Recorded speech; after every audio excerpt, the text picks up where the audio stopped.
हाँ, hello hello good morning दोस्तों। कल हमने पढ़ा था उदारवादी, रैडिकल और रूढ़िवादी के बारे में कि वो होता क्या है। आज दूसरा टॉपिक है औद्योगिक समाज और सामाजिक परिवर्तन। तो स्टार्ट करते हैं दोस्तों। औद्योगिक क्रांति के बाद यूरोप में तेज़ी से फैक्ट्रियाँ खुलने लगी थी, नए शहर बसने लगे, रेलवे का विस्तार हुआ और बड़े पैमाने पर उत्पादन शुरू हुआ था। लोग रोजगार की तलाश में गाँव के तर्ज से शहर की ओर पलायन करने लगे, शहर की ओर आने लगे। इससे क्या हुआ? शहरों की आबादी बढ़ने लगी, नगरीकरण स्टार्ट हुआ।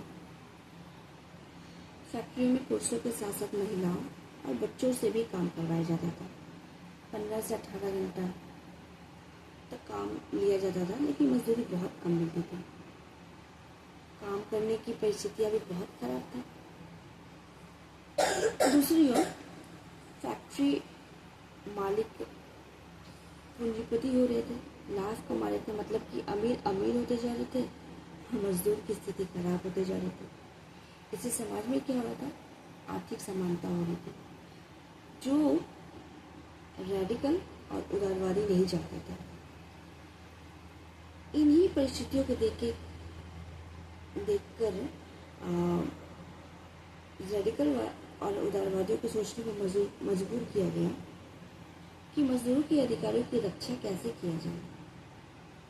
तो उसी तरह धीरे धीरे मजदूर आंदोलन शुरू हुए और समाजवाद का विचारधारा विकास हुआ। आगे चलकर हम पढ़ेंगे कि यूरोप में समाजवाद कैसे आया।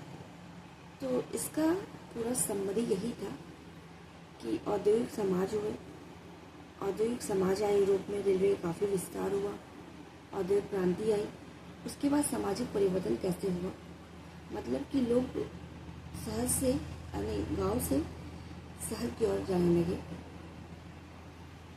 परिवार की चीज़ें बदलने लगी। पहले लोग एक जगह काम करते थे सारे परिवार, अब सारे लोग परिवार के अलग अलग फैक्ट्रियों में काम करने लगे और फिर काम के घंटे भी बहुत थे, मजदूरी कम थी,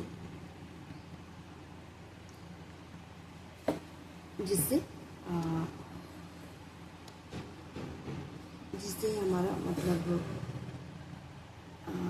लोगों को दिक्कतें होने लगी परिवार में। अब हमारा ये है कि यूरोप में 1815 में जिस तरह की सरकारें बनी थी, आप जानते हैं कि 1815 में वियना कांग्रेस हुआ था, जिसमें सिर्फ रूढ़िवादी व्यवस्था लाई गई थी। तो उदारवादी, रेडिकल और राष्ट्रवादी लोग आंदोलनकारी क्रांति के पक्ष में आ गए थे।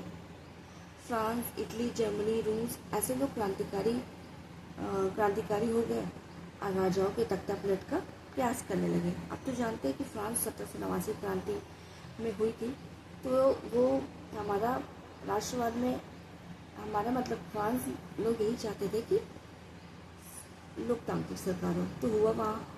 इटली में आपको पता है एकीकरण हुआ, जर्मनी में पता है एकीकरण हुआ, लेकिन रूस के लोग क्यों चाहते थे? क्योंकि रूस में जार का शासक था और इसलिए वहाँ के लोग चाहते थे कि जार से छुटकारा पाना चाहते थे, इसलिए वहाँ के लोग भी क्रांतिकारी हुए और तख्ता पलट का प्रयास किए। तो इस चैप्टर में